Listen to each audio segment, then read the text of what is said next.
Morning, good to see you all, and hope you're having a great week and looking forward to a day of Thanksgiving, but I hope it's not a one-day special, okay? Let Thanksgiving be there all the time. Well, it's been a real pleasure just to be able to share with you, and the topic this is a topic that's very, very much heavy on my heart. Convictions, it's one thing to share Christ and to have them believe in Jesus, and I think that's marvelous. But there's got to be a conviction. And when I think about the Ten Commandments, in the Old Testament, in the book of Deuteronomy, it says, "Thou shalt love the Lord thy God with all thy heart, with all thy soul, with all thy might, and your neighbor as yourself." Well, with all your heart, mind, soul, that's more than just a belief. That's a conviction. So that's my passion. And when I think about what our topic is, how important it really is. And keep in mind now, I've been sharing with you, there's that difference between the Old Testament and the New Testament. I quote, love the Lord your God. Well, that's Old Testament. That's also New Testament. So, what's the difference? Well, as I've shared with you, the difference is in the Old Testament, it starts off, "I'm the Lord your God who what? Brought you out of the land of Egypt." Well, that's not applicable for us, but our Savior brought us from the dominion of Satan. So there is a deliverance. But as you look at the whole thing, so what's the basic difference? The basic difference is, as I've shared with you, the whole Bible revolves around two mountains, Mount Sinai and Mount Calvary. And Mount Sinai says, "I brought you out of the land of Egypt." And then notice this, in John chapter 13, verse 34, 35, Jesus says, "A new commandment I give unto you." Okay, what's the new commandment? Well, love the Lord your God, Well, you say, well, wait a minute, that's nothing new. That's in the Old Testament as well. The difference is, "as I have loved you." See, the Old Testament says, "as I delivered you out of the land of Egypt." Jesus says, "as I have loved you." So the focus now, historically, there's a new reference point. Our reference point is no longer Mount Sinai, where he gives the law. Now it's Mount Calvary, where he fulfilled the law, and now we are to live, as Jeremy said this morning, you present your carcass to him. It's no longer I who live, it's Christ who lives in me. There's the difference. It's not me trying. It's now, "Lord, here's my carcass. Live your life in me and through me." That's the big difference. What's fascinating as we begin this fifth commandment, I hope you're picking up on this, the first four commandments all focus on God, who he is, his name, his reputation, worshiping him. Remember last week we talked about labor and leisure and, work and worship. Well, now we're noticing something different. Okay, the first four commandments are all about the Lord. But now we're going to look at these next, after 5, 6 through 10. Now it's all about your neighbor. Love your neighbor. We say as yourself, but now Jesus is saying, "as I have loved you." And now notice there's now this commandment right between the two segments. And that's all about parents, kids. Okay? So let's take a look at that for a minute and see why that is so important. So Exodus chapter 20, look at the wrong one here, verse 12. Listen to this. "Honor your father and your mother, so that you may live long in the land the Lord your God is giving you." So now all of a sudden, loving God, loving your neighbor, and all of a sudden you got family. And boy, when you read and study it, you realize that's important. There's importance in that position. Where do you and I learn about God primarily? In the family. Where do we learn our social skills and about authority and what's belonging and what we can and cannot do and so forth? It's in the family. So family knits these two things together, and that's why I think it's such a powerful commandment, and how important it really is. Now, as we look at this, honor your father and mother. Now, to whom is this commandment speaking? Everyone. Good point. We often will say, well, kids, this sermon's for you. Are we excluded? Do you have a mother and a father? Or you did? Our parents have gone home to glory. But so it's for all of us, right? For all of us. We're all kids belonging to somebody, So think about this, because I remember when, as a young person, I think I always thought, well, that was for us kids, we had to learn this. But no, it's learning now. Honor your father and your mother, and there's no age. I put something on the bottom back of your page. I forgot what I said again. Oh yeah, honor for parents has no statute of limitation. All right? No statute of limitation. So we need to know what that means. So let's take a peek at this. My first point I put on your sheets there. Parents are to be honored. Now, we need to look at that word. Well, what do we mean by honor? Well, the word refers to admire, have an admiring attitude, courteous treatment, having a respect and regard and so forth.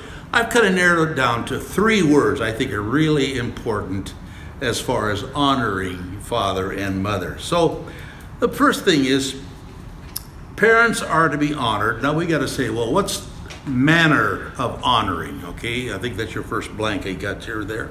The manner of honoring. So key words I think that you could put under that, and I would just say them briefly, is obedience, respect, and gratitude. I think those 3 things fit right underneath there. So let's examine those for a moment. So in the first thing, we have to realize that for children, they're going to learn something about obedience. That's important. Obedience.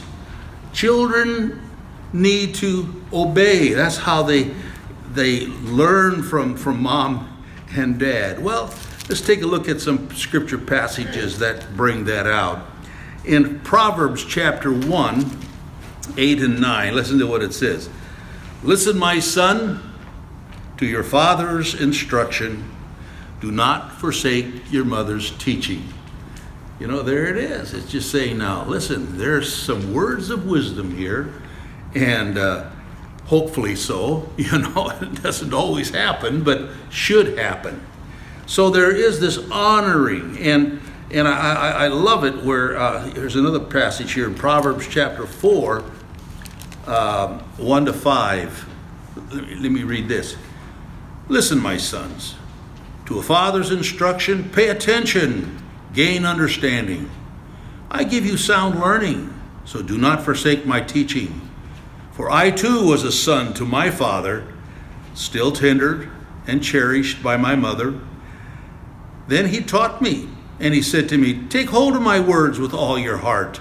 Keep my commands, and you will live. Get wisdom, get understanding. Do not forget my words or turn away from them. Do not forsake wisdom. So there's something about, learning from parents. And the interesting thing is, when you look at nature around you, it's fun to watch these nature channels and, all those kind of things. And here you see a mother duck, So here she is, all little ducklings right after her. She jumps in the water, they jump in the water. In other words, in nature you see it, the parents, the male and the female, they're teaching the young.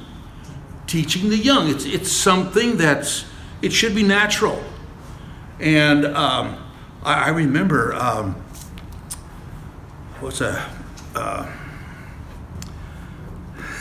me and my brain. Well, you watch. It gets stuck after a while. But there's a program on television, and National Geographic. Okay, there, all right. See, it took a little while, but National Geographic. So here, I was watching National Geographic at one point, and in India, I guess they were having some problem with elephants. There were some young rogue male elephants, and they were terrorizing in the neighborhoods over there. And come to find out that the male dominant, elephant had been killed. They, through poaching and all that kind of thing.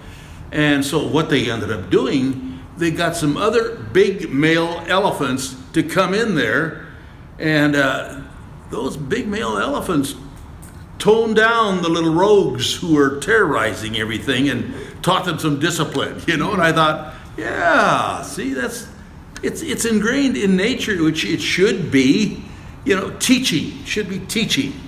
So obedience is really a very, very important thing, because we're born with a sinful nature. The heart is deceitful above all things, desperately wicked. Jeremy told us this morning. But you think about it, but we tend to be selfish. It's me, it's mine. Remember, your little kids as they grow up, and that's mine. They have to learn. They have to learn to share and all this kind of thing. So that's important within the family. But then also there has to be a matter of, you're thinking about manner of honoring is by respect. Teach them how to respect. Well, and again, respect isn't just something that you teach them. It's something that they reflect, or they will, if they don't have a sense of respect for you, it's going to be pretty hard to teach them to regard. It is. And I always appreciate Rayanne's parents, because Rayanne's told me some of these stories too. She said, well, when we were growing up, she says, we'd had guests over, and then grandmother, mother would be in the room and so forth. And she said, all my mom would have to do is make her eyes would go one direction or the other direction. They said, we knew right away. Mother will guide you with her eyes, and so that meant leave the room, right? Yeah. All right, I will guide thee with mine eye, and I always laugh at that, but because they respected her, they respected her. So I think that's another very, very important thing. And then gratitude. Today we have such an attitude of entitlement. We just sort of figure it's all ought to be coming to us, it belongs to us. And sometimes kids get this attitude toward their parents as well, gratitude. Well, I remember years ago, it fascinated me. We had a newspaper in Temecula called the Rancho California News. And there was a letter to the editor. So here was this young teenage girl, thought she would embarrass her parents by writing a letter to the editor telling, everybody that mother and dad wouldn't give her a proper allowance. And so she gave her reasons why she thought this was totally unfair and everything. Well, Dad and Mom were pretty clever too, so they decided to write their response to her in the newspaper, and said, how much they love their daughter and so forth. But there were reasons why, we didn't, just give her more money because she wanted more money. And then they said in the letter, but we had a decision, we had a choice. We could have a child or we could have aborted our child, abortion, And they said, and we also realized that, it'll cost maybe $250,000 by the time, paying for her by the time she's graduated from high school. And then, of course, she'll probably want some money for college. And then if she decides to get married, we've got another chunk of change we've got to put out there. So anyway, it was really cute how they responded to that. But it was just responding to this whole attitude of lacking gratitude. That was it. And I look at my past, and I'm sure you can too, but Well, I look at my past, gratitude to my parents. I have to say, I'm so grateful, so grateful. So much was given, to me, and I look at my faith in God. That was modeled, and I have to give.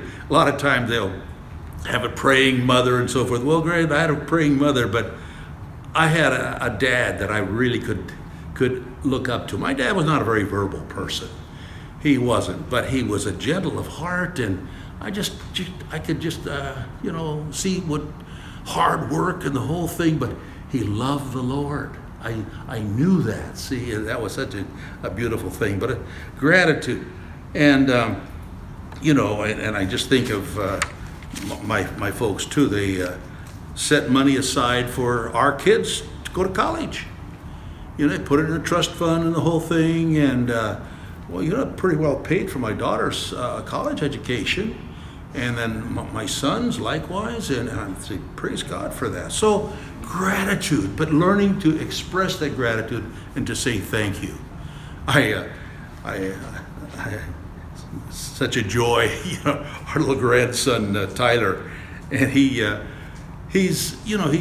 I pick him up, from school maybe three times a week, and then I'll take him to Brahms and we'll have an ice cream together. So, but he always says thank you, and I really appreciate that. Or he'll say I love you, and I think, man, I didn't have to coach that out of him, beat him out of it. No, but he responds that way, and I said thank you, So that means a lot. But if children are going to honor their father and their mother, then this is my second point. That means we as parents need to be honorable. We need to be honorable. I love this passage here in Psalm. Let's see, where am I at here? I'll find it. Psalm 127. Listen to what it says. It's 127.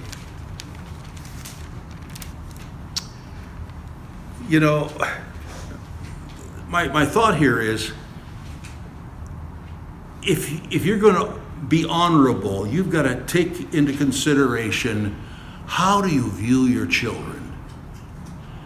Do they belong to you?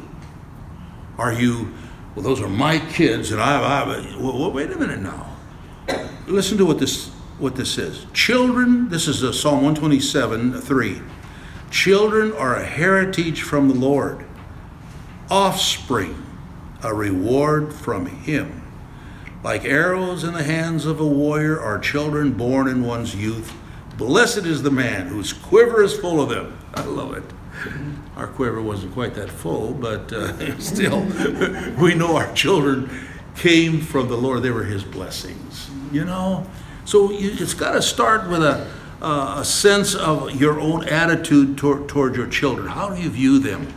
And then how do you have that honorability? Look at a couple points under that. That one is by respecting the child's dignity.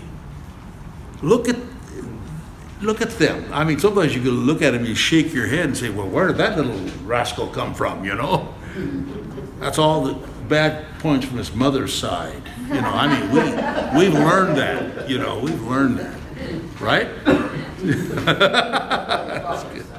That's right. Wait a minute. All the good things come from my side. No. But respect their dignity. I mean, these, first of all, they're gifts from the Lord. The Lord has entrusted them to us.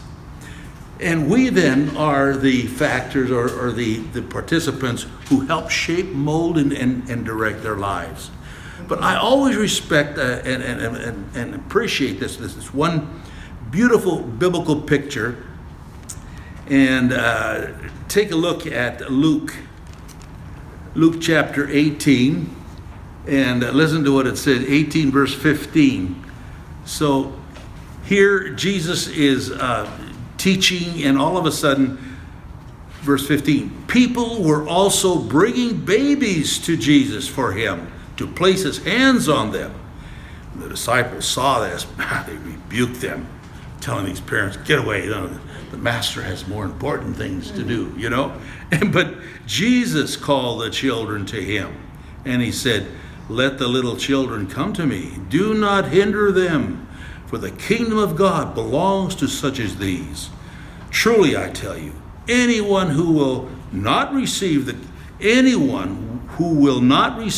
kingdom of God like little children will never enter it. So he uses the children as models, and he says, hey, wait a minute, they're really important. And I think that's a picture that has to be in our minds. But it's so sad. For 40 years, a pastor in a church, and gone to retreats, and spent a couple times here with the men's retreats, and oftentimes men and women will experience this as well. Share their lives, and they tell of the abuse and of hurtful things that have happened in their lives, and you see the impact that the way the parents often have treated children has a lasting impact on their lives. It's who they are, their self-esteem, their self-worth, and so forth. Deep hurts and wounds. I remember Rianne and I and our church staff, it was in the 70s, and we heard about this conference in Long Beach Civic Auditorium, where a guy named Bill Gothard, not Gaither, but Gothard. Anyway, he had a seminar, and it was entitled Basic Youth Conflicts. You nod your head. Did you ever hear of him? You did, see? But, it was a sure mingling of biblical verses with some psychology and so forth, but it was a basic youth conflicts. And here were 14,000 people in the Civic Auditorium, and one guy standing up there. You remember what overhead projectors were? Where's an overhead projector when you want it? Anyway, here's this one guy, and draws on this overhead projector and talks about children having a wounded spirit, and how this cycle begins to take place in terms of their rebelliousness. And then I've got a sheet here that shows what happens. There's a wounded heart, and then how do parents respond? And boom, boom, back and forth. And I thought, man, there's a lot to that. And, the more I studied this, I realized wounded hearts and broken spirits, and because sometimes we as parents, haven't really honored the Lord in our own lives. And that's where it has to start. We as parents are going to build in the lives of our children. We have to start with the conviction within our own heart. I just share some things with you as well, but I lived in a home, and I was blessed. I was the oldest son. Now get this, from a Dutch family. The sons were the blessed ones. And my sister, who was 3 years older than me, Mama, she would treat my sister more like a servant in the house. Okay, this is like in the 50s. And when I decided to go to college, they wanted me to go to college. Well, my sister never was even given that choice. But my sister began to see things in my mom, with her attitude, could be very critical of people and talk about people and so forth. And my sister began to resent my mom. And for years, after a while. And then when my dad died, and my mom, before he died, he got really sick, but my mom wouldn't even touch him because she was so fearful. And she was a very fearful woman. And my sister just boiled over with resentment, And I just saw this, and I never really learned about this until I was going to college, and I would come back for summer, and then I would be on the dairy and take care of the dairy, and folks often go on vacation, but then I would have breakfast and lunch with my sister, and she would talk. And I just never realized how much hurt and damage was there.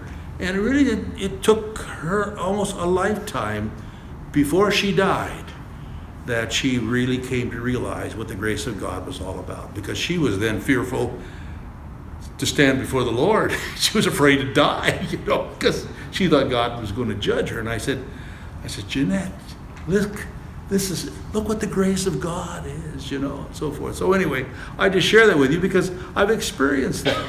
So respecting the child's dignity is important. The second thing there is regarding your own behavior.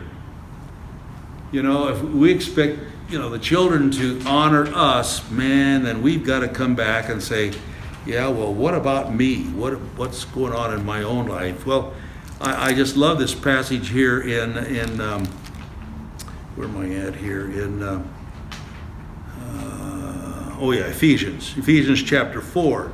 No, Ephesians chapter 6, verse 1. It says, "Children, obey your parents in the Lord, for this is right." And then he says, "Which is the first commandment with a promise, so that it may go well with you, and that you may enjoy long life in the Lord, on the earth. Then fathers, do not exasperate your children. Instead, bring them up with training and instruction of the Lord." And I think that's good advice for us dads, because I think oftentimes we can be the bear. I think for my daughter, she said to me before, "Daddy, all you have to do is growl." I could growl. But, sometimes, we would, us men, we've got to remember, yes, you're right, but we've got to be able to share with them, instruction, but we've got to model it. We've got to model it. I have to say, I can brag on my kids at this point, but I just think of how proud Rayanne and I are of our daughter and son-in-law. We, my daughter, what she has done. Remember our granddaughters now; they're in their late teens and early 20s, and but when they were just about in junior high school, just kind of got into junior high school. My daughter would take each one of them one by one as they got into that age group and spend a weekend with them, and she would talk to them about sex. And learning it from a mother's perspective and what she all said. I have no idea, but boy, the girls were really blessed by that. I have to say thank you. And then I think of my son-in-law. I mean, he's an unusual guy, but what he would do when the kids, how old were the kids, Rayanne? But junior high? High school. High school, I think between 10th and 11th graders. Between 10th and 11th grade. My son-in-law would take each one of them when they got to that age to New York. And he would, big tour around New York and so forth, just bonding with them, and they go to Giardinelli's for the chocolate and all this kind of stuff, That's San Francisco. Oh, it's San Francisco. Okay, well, they did something over there. You see, it's good and it's dangerous having your wife in here, They could believe anything I told them. Yeah, right. You're right. That was San Francisco. What do I know? But anyway, what an experience they had, and they went to different places. Everyone is always the same little trip for all four girls. Marvelous. And then I look at my own life, and I realize, there was a period of my life. I think I had another woman in my life. That woman was called the church. Rayanne says, "Who was that?" Yeah, called Rancho Community Church. But that was so important. The church, it was the people and so forth. And then Rayanne was the one who reminded me, and she said, "Steve, you better be careful. One day, your son will have not much to do with you because you haven't built any really bonding relationships." So I had to think about that, and we got along real well. I went to all his games and everything. But however, well, what I ended up doing with him, I'm into old cars. I love hot rods. Okay, I'm no golfer, pastor. Okay, but I love old cars, and I still drive one. So, but anyway, I said to Neil, I said, listen, I said, what would you like to? I had an old Model T at this point. Oh no, Dad, that's yours. I said, how about if we build a car? No, build a truck. So we built a 1956 Ford F100 big window truck. Okay, still have it. But we built this red truck, and Neil has said to me before, he says, Dad, that's when we really bonded. Really bonded around an old truck. Can you believe that? But still, it was something where you just have to realize you've got to connect. And how do we do that? Man, he and I would go to swap meet, Pomona swap meet, and we'd go to junkyards because we'd pick up stuff, all this kind of stuff. And that really was a blessing. And I built that truck in '84, and he drove it through high school, through college, and then he said, Dad, I'm too big for this thing. It's a big boy. So anyway, I had to buy it back. Now, Rayanne taught him good business. See, I paid for it once, then I had to buy it back, And then I from 1992, I guess, when I bought it back, and then when did 2014, 13, 14, something like that. Then I had that truck all during that time, and then we shipped it here to Granbury, and now it lives next door. Still like that old truck. So, you just look at this thing, but you realize there's things we have to do, make that bonding and, share the Lord and everything, but somehow that bonding really has to come together as well. But then parents are to be honorable, respecting the child's dignity. Secondly, regarding our own behavior, which we've been talking about. But it's really something as you study history. Two characters really kind of stood out in my mind as I studied history. One was Joseph Stalin, and the other is Karl Marx. Now, many of you may not realize that, but Joseph Stalin actually, he was a candidate for seminary. He was planning to go to seminary. And some things happened in his life where he just looked at the whole church, and he just became a staunch atheist and hated God, hated the church. And then you look at Karl Marx, and here was a young Jewish boy, and he grew up, and he was really proud of his father and so forth. Then the family moved to another community, and Dad decided that he was not going to even let people know that he was a Jew, and all this kind of thing. And Karl Marx at that point looked at religion as opium of the people and wanted nothing more to do with it. So you realize the impact that we have as parents on our children. And not only now as parents, but I look at it more even as grandparents. Okay? So let's move to the last point here. Parents are to honor their commitments.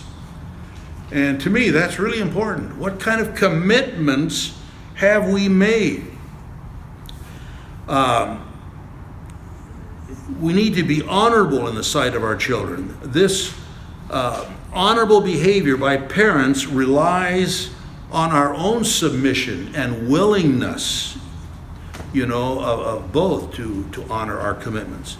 I always appreciate this passage in Joshua. You read Joshua chapter, where did I put this here? 24, Joshua 24. So here's Joshua at the close of his leadership there with the Jews. They got him in the land, okay? In the land. And then it says here in Joshua 24, verse 15. But if here, okay, so he's about ready to, to die is what he's preparing for. Now he says, the fear of the Lord Now fear the Lord and serve him with all faithfulness. Throw away the gods of your ancestors that they worship beyond the Euphrates River at Egypt, and serve the Lord. But if serving the Lord seems undesirable to you, then choose for yourselves this day whom you will serve, whether the gods of your ancestors served beyond the Euphrates, or the gods of the Amorites in whose land you are now living. But as for me and my household, we will serve the Lord. And there have to come those times where those kind of commitments comes out of conviction. Say, there's a lot of choices out here, and I realize that. But you've got to make up your mind. Where are you going to plant your feet? Choose you this day whom you will serve. You will serve something. So who is it going to be? But as for me, so you start to model it. You say, this is my commitment. So how do we do this? Well, first of all, by submitting to God's instructions. That's point number A, submitting to God's instructions. In Deuteronomy chapter 6, you read these words from the Word of God. Deuteronomy chapter 6, 1-9. These are the commands, the decrees, the laws the Lord your God directed me to teach you to observe in the land that you are crossing the Jordan to possess, so that your children and their children after them may fear the Lord your God, as long as you live by keeping all his decrees, commands that I give you, so that you may have a long life. I don't know if I mentioned that earlier, but this whole command, you think about the command. The command is basically saying, love the Lord your God, so that, well, what's the so that for? That you may have a long life in the land. He's basically saying, if you're faithful to God, you will last long in the land. Boy, I think about that. If what's happening even in our society today, the sad thing is, I keep asking myself, how long will our American society continue? As I told you last week, I believe, we're, like one person said, we're like a nation of cut flowers. The blossoms are still there, looks good. The roots have been cut off. And that's something we've got to be careful of. Well, careful, it's happening. And if we don't have the foundation, well, here it's basically saying, the promise of God is so that you may enjoy long life. Well, if we don't have structure, respect for authority, if we don't have, honoring, parents and locals, who we are as parents, boy, I tell you, I don't know how long our society our American society will last. I really don't. Yeah, it gives me a heavy heart. But, as Jeremy was reminding us again, boy, where's our focus? See, where's my focus? I can do all things in Christ who strengthens me. That's my focus. My focus got to be on the Lord. If it's just on circumstances, then we're all in trouble. But so how do we do this? Submit to God's instructions. Well, walk your talk, talk your walk. That's what I can say. Walk your talk. Because listen to what else it says here. It says in Deuteronomy 6, verse 4, it says, Hear, O Israel, the Lord our God is one. Love the Lord your God with all your heart, with all your soul, with all your strength. These commandments that I give you today are to be on your heart. That's why I say convictions, on your heart. Impress them on your children. Talk about them. All right? Talk about them when you sit at home, when you walk along the road, when you lie down, when you get up. In other words, share with them what's going on in your life. And I think that's so important. And keep something in mind. I picked this up in a book. Children learn what they live. Listen to this. If a child lives with criticism, he learns to condemn. If a child lives with hostility, he learns to fight. If a child lives with jealousy, he learns to feel guilty. If a child lives with tolerance, he learns to be patient. If a child lives with encouragement, he learns confidence. If a child lives with praise, he learns to appreciate. If a child lives with fairness, he learns justice. If a child lives with security, he learns to have faith.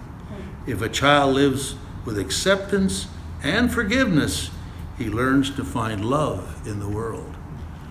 Strong words, good to be reminded of. So, regarding our behavior, okay, and be sure, especially as I say as grandparents, tell your kids you love them. Tell them you love them.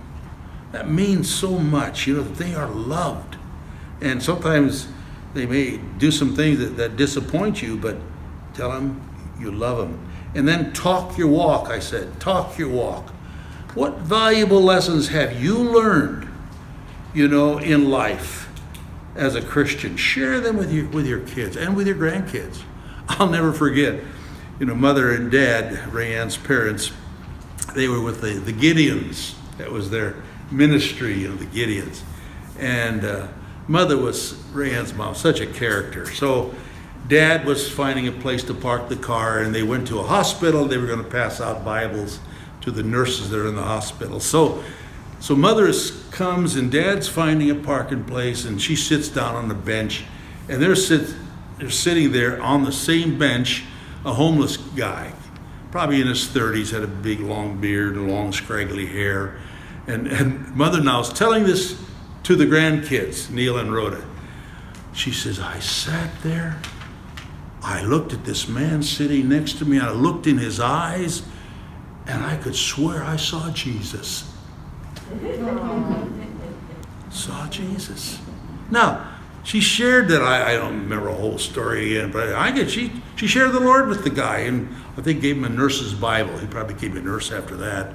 But anyway, but for her sitting there and to share those stories, man, did that make an impact on our kids. Just amazing. Just really. So those are the kind of things that we often look at. We say we need to look at that ourselves, and we hope that we can share those stories too. But I remember, I can think of this in my own growing up as a Christian, and I know there was a time in my own life where we would go to these church rally type of things, and Youth for Christ, this type, have you heard of that? So we'd sit there, and there would come this speaker up there, and lo and behold, and here he talked, and as he shared his life. He was a drunkard, and he did all these terrible, rotten things and everything, and then he came to Christ. Amazing, life changed and the whole thing. So I sat there with my friend Ray. I said, Ray, we don't have a testimony. He said, I think we do. We got to go out and get real bad. We got to do a lot of rotten things, and then we'll come to the Lord, and then we got a testimony. And I share that with kids and going to Christian schools but I look back at that and I said, what's my testimony? My testimony is God spared me from all that. I didn't have to go through drugs and I said, thank you, Lord, you spared me from all of that. That's my testimony. It's good that we share different testimonies because God touches all of us in different ways. But for me, I didn't do all that stuff, and I'm grateful for it. I'm so grateful for it. But we got to share those stories, and that goes to my second point here: supplying biblical instruction. That's part of it too. Biblical instruction.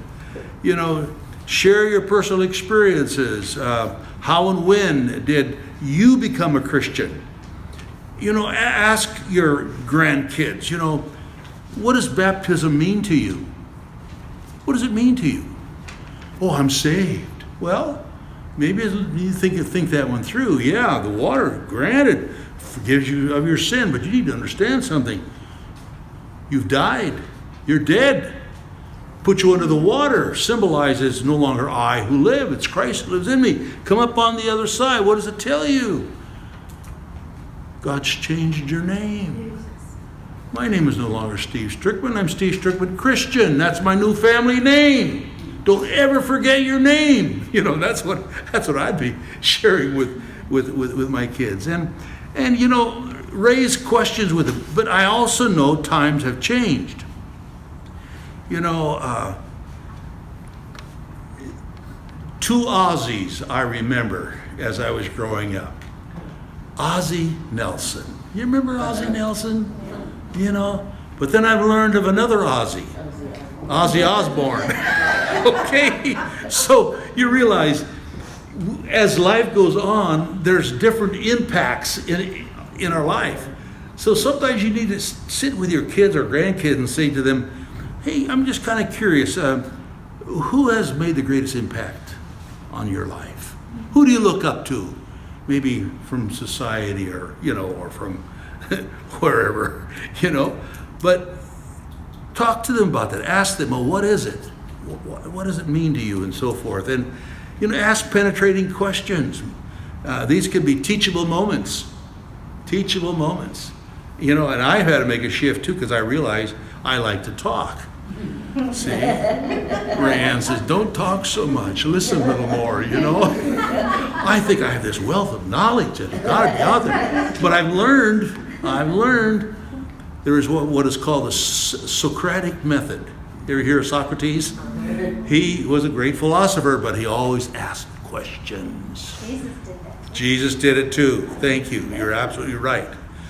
And learn from that, you know. Why do you call me good? Said Jesus, you know. You know, what makes someone good? And who do you pay tribute to, you know? And then I love these things. But so we learn to ask questions. So here's some questions that I think are worth asking. What do you think it means to be successful? You know, ask your, especially grandkids, what do you mean to be successful? Why do you believe in God? Do you believe in God? And don't be shocked if they say no. I mean, you know, a lot of stuff is going on. So, and then who is Jesus? Or one day we will all die. You know, I share with him, I've got more years behind me than I have ahead of me. You know, one day I'm going to die. Now, I can weep, but at the same time, why do you suppose I have joy? You know, then I share the gospel. Remind them again, you know.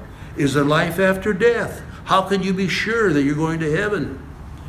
Or Thanksgiving, you know. Remember now, we're right here. It's Thanksgiving is next week. You know, ask some questions. Sometimes you sit around the table and say, you know, let's all share. What are you thankful for this year? I know it's been a rough year, but look back at it. What are you thankful for?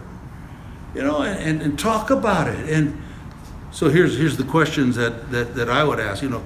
To whom are we thankful? You say Thanksgiving. Well, you don't thank the clouds, do you? I mean, who are you thankful? To whom? Second question is for what? For what? And what for? Okay, what for? So those are some key questions that we need to ask. And then my last point, and I'll let you go. By sharing loving discipline. That's important, loving discipline. And in Proverbs 13, listen to what it says, verse 24. Those who spare the rod hate their children, but those who love them are careful to discipline them.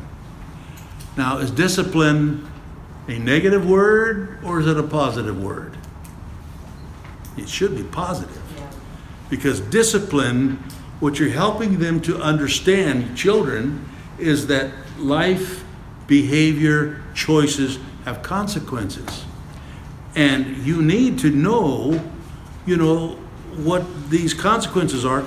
And I may have to instill this to you in a loving manner, okay? Make sure it's in a loving manner. But in your discipline, also be consistent And that's what, Rayanne and I too. We've talked together. We shared together.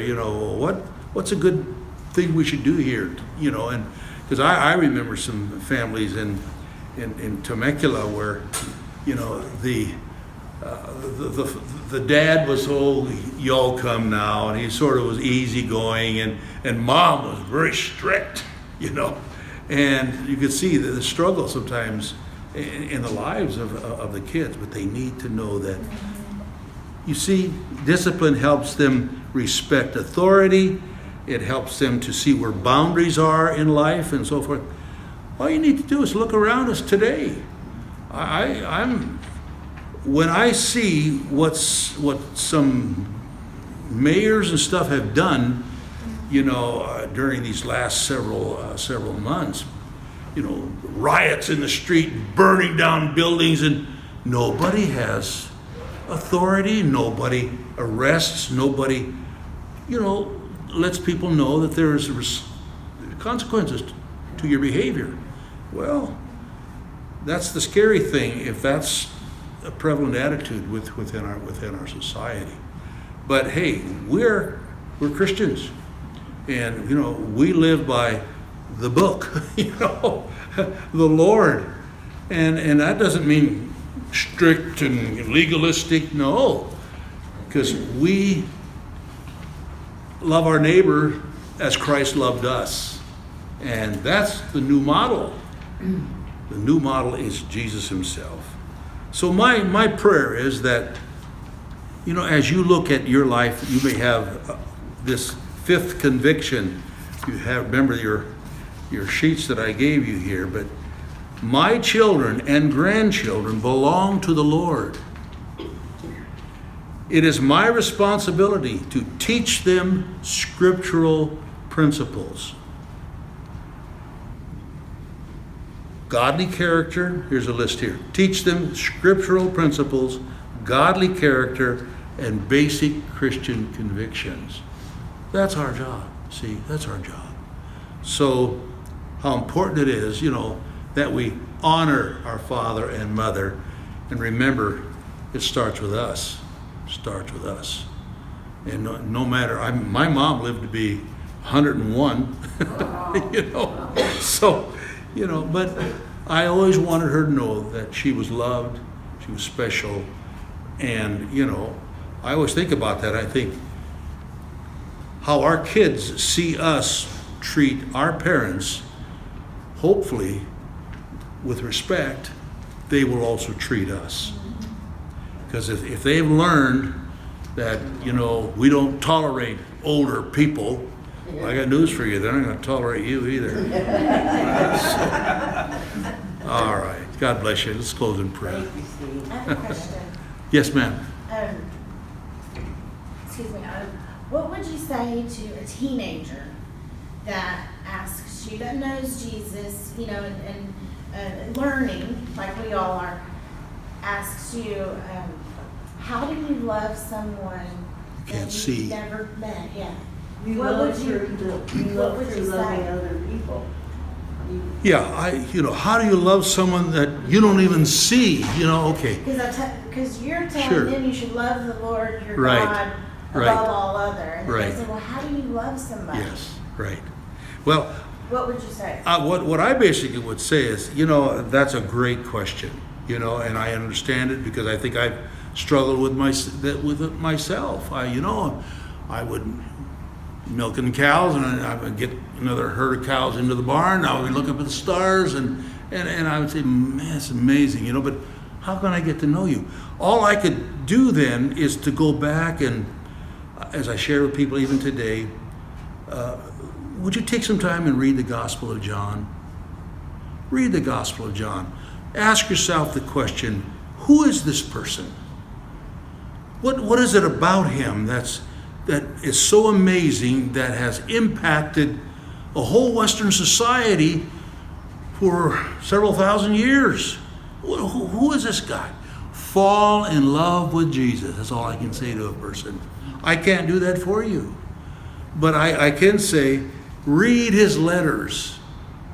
And that was one of the things that impressed me about when my dad, my mom told me about my dad. And here he is, he's in America, goes to Holland, meets this lady, and he falls in love with her, and then goes back to California, where's Derry. But then he writes to my mom. And she would tell me that his letters were something else. She said, I fell in love with him through his letters. So that's kind of what I would say to him. You know, I can't make that, but find out who he is. Is he worth loving? And what is it about him in the scriptures that tell you why these people followed him and why they fell in love with him? I would say that's kind of how I would approach it. Let me close in prayer. Lord, thank you so much. What an awesome God you are. And we certainly do want to fall more and more in love with you. But Lord, we also have come to realize that we have a tremendous responsibility, because we realize that there's sort of like in the scriptures, there rose up a generation who knew not Joseph. And it can be even in our own lifetime. We can raise kids and then grandkids, and all of a sudden we realize that they don't respond to you. But Lord, our prayer is that through life and experiences and whatever is there, we may be that living salt and light and living letters, that they may really come to see what it really means to know you and to love you. Thank you, Father. I thank you for this class. We pray for our Thanksgiving, that it's not just a one-day special, but every day we give thanks to the Lord and give you praise. Thank you. Go with each of us. Let us be blessings, we pray in Jesus' name.